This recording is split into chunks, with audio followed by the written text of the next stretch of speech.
Well, hello again. In this series of videos about stroke recovery, I've covered a lot of topics, not just some physical stuff, but a lot of personal experiences and personal reflections in that. And you may recall in my most recent video, I talked about some of the challenges in dealing with emotional stability, how it could come and go and be so intense, and it took a long time to stabilize. Well, you can make that statement in general about every part of stroke recovery. Things just can take a very long time, and it doesn't matter what part of your brain and body we're talking about here. Not just behavioral stuff, but how your body functions. I know my vision was different for a while, my hearing was weird, and my balance is still weird, and of course I still have a lot of limited use of my right side. But one thing I haven't talked about, because it's kind of a delicate subject and a lot of people don't want to talk about it as part of their stroke recovery, and that's incontinence. Now, it can be a real challenge for a lot of stroke patients that all of a sudden their body's digestion and that, and the whole alimentary system, as they say, just doesn't work the way it used to.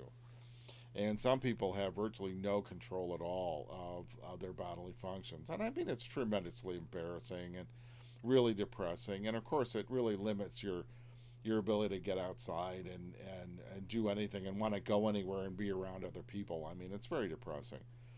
I am fortunate in a way that I really haven't had much in the way of these issues, but I have had some, to be perfectly honest. Mine's been a little bit different, though.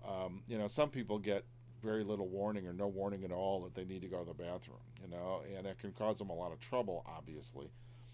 I had kind of the opposite trouble. Instead of getting false negatives, in other words, thinking I don't need to use the bathroom when I do, I've gotten a lot of opposite signals that feel that I do need to use the bathroom when I don't. And I frankly have trouble telling the difference sometimes, So there are times when I'll get a signal, and it can even be like every 10 minutes. They have to get up and go to the bathroom really quick.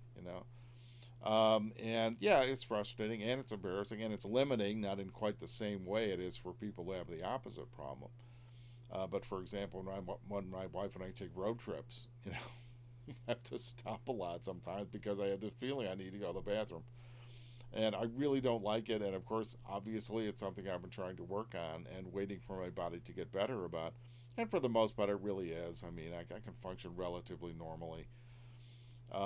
But still, there's always this nagging thing in the back of your brain saying, well, do you really need to go? Do you not need to go? Well, it's not something you really want to take a chance on. You know what I mean? So anyway, I mean that's kind of my personal experience, and it's something I have to deal with, and it's not the worst problem imaginable, but it's still an issue, and it's very uncomfortable. And like I said, the potential for embarrassment is off the charts. And so if you know somebody who's had like some sort of traumatic brain injury, not just a stroke or anything that kind of causes your body to reset its functions in terms of how you think or act, or even like swallowing can be hard and all that sort of stuff. So you know try and have a little compassion for other people, because it could happen to you. And as you get older, for a lot of people, they have problems with incontinence anyway. I see innumerable commercials on TV for all these products, and I think, oh man, my life could be so much worse. Anyway, I'm very grateful that it isn't. But it is one part of the stroke recovery. It's a real challenge for people. If you're undergoing this, I really sympathize. I certainly hope it stabilizes for you, and it is kind of a reminder that after something like a stroke or other really major traumatic event, you need to be really patient with yourself. You can't force your brain to fix itself. It takes as long as it takes. It's kind of like programming software, which I used to do for a living. Anyway, so try and be compassionate and understanding of other people, because there, but for the grace of God, go you. Anyway, if you've got comments that you care to share, I'll maintain confidentiality. I'm sure you don't want to make public any challenges you've had.